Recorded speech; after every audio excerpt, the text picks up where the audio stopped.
श्राद्ध एक पाखंड है,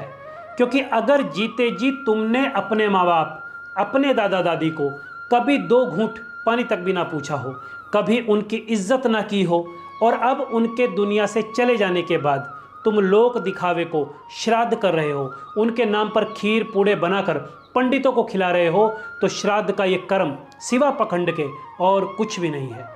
क्योंकि वास्तव में तो श्राद्ध अपने परिवार की और अपनी जड़ों को स्मरण करने का नाम है। श्राद्ध का ये पर्व अपने पूर्वजों को याद करने, उनके प्रति सम्मान और कृतज्ञता व्यक्त करने का नाम है कि यदि हम इस संसार में हैं तो अपने पूर्वजों की बदौलत है, जिन्होंने न केवल हमें जन्म दिया बल्कि हमारा लालन पालन भी किया, ताकि हम सुखपूर्वक इस धरा पर अपना जीवन भोग सकें। अर्थात सकारात्मक तरीके से देखें तो श्राद्ध कोई पाखंड परंपरा नहीं, बल्कि अपने पूर्वजों के प्रति कृतज्ञता का एक प्रतीक पर्व है। अनेक प्रकार के कर्मकांडों में बंधे इस पर्व पर हम अपने पितरों के निमित्त भगवान सूर्य देव को, पीपल देवता को अथवा किसी नदी विशेष पर जल अर्पित करते हैं। आटे, चावल और तिल आदि से मृतक आत्माओं की तृप्ति के लिए पिंडदान करते हैं। गाय, कुत्ते और कौवे को रोटी खिलाते हैं तथा ब्राह्मण को अपने पूर्वजों का प्रतिनिधि मानते हुए उन्हें घर पर बुलाकर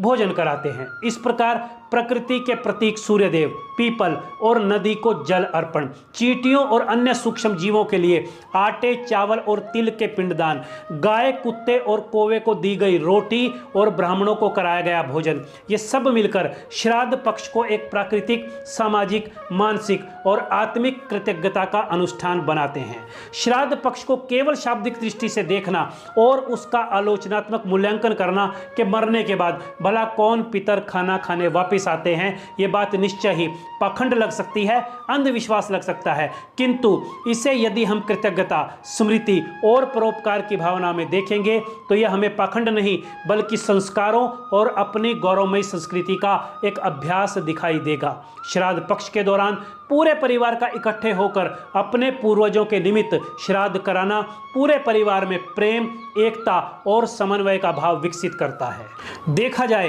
तो श्राद्ध पक्ष एक आध्यात्मिक चिंतन का समय होता है, जिसमें व्यक्ति जीवन, मृत्यु और आत्मा के चक्र के बारे में सोचता है। ये पक्ष हमें जीवन के गहन दार्शनिक और आध्यात्मिक अर्थ को गंभीरतापूर्वक सोचने और अपने परिवार और समाज को जीते जी अपना यथासंभव योगदान देने के लिए प्रेरित करता है, ताकि आने वाली पीढ़ियां किसी अच्छे कारण से हमें याद कर सकें। तो आइए पूरी श्रद्धा और पूरे समर्पण से मनाते हैं इस बार का ये पूर्वज स्मरण दिवस अर्थात श्राद्ध पक्ष।